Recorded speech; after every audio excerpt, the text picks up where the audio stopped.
Dans cette vidéo, nous allons nous intéresser au calcul de la moyenne, sur deux exemples.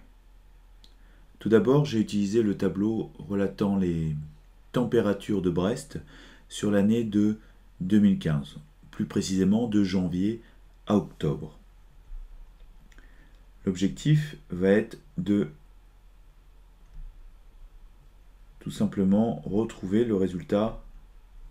Il faut juste que je mette lecture. Voilà. Retrouver le résultat qui est indiqué en bas. En effet, on voit que la moyenne totale est de 15,8 que j'entoure ici. Alors pour ça, nous allons donc évidemment nous intéresser exclusivement aux températures maximales pour essayer de retrouver 15,8. Donc je vais les entourer maintenant en rouge. Les températures qui vont nous intéresser ici sont celles allant de 10,3 jusqu'à 16,6. Donc de la période de janvier à octobre.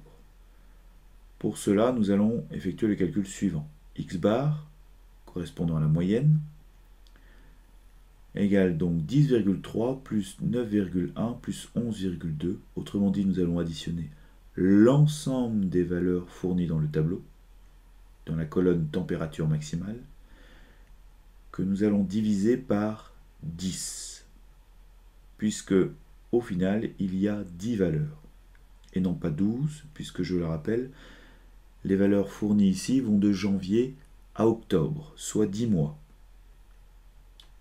On arrive dans ce cas à un résultat de 15,81. Donc voilà, je termine. Donc on divise par 10 et on obtient la moyenne qui vaut 15,81.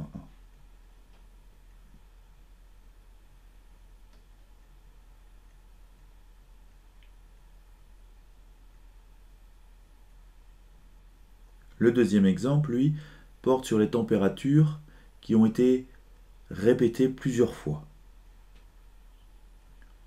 Donc les données ne sont pas présentées de la même manière que précédemment. Comment faut-il interpréter ce tableau? Tout d'abord, 16 degrés a eu lieu en fait pendant 2 jours. Pas forcément 2 jours d'affilée, mais 2 jours sur les nombres de jours étudiés. 19 degrés a eu lieu pendant 5 jours.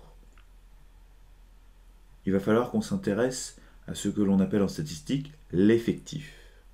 L'effectif correspond dans notre tableau au nombre de jours. On va devoir calculer l'effectif total.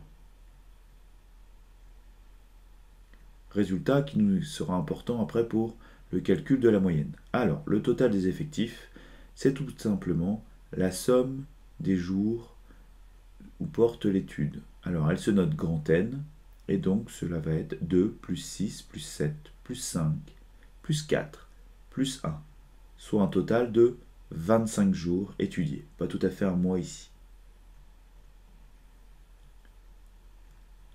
Le calcul de la moyenne sera toujours noté X bar, mais cette fois-ci, il faudra tenir compte du nombre de jours où la température a été répétée.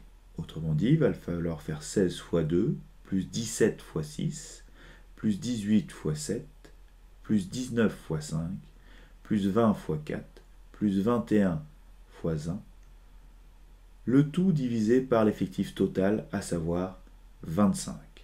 Il est important de ne pas oublier la multiplication par le nombre de jours, puisque ça veut bien dire qu'il y a plus d'impact, par exemple, pour le 18 degrés que pour le 21 degrés. Et on trouve un total de X bar égale 18,2,24 degrés pour la moyenne.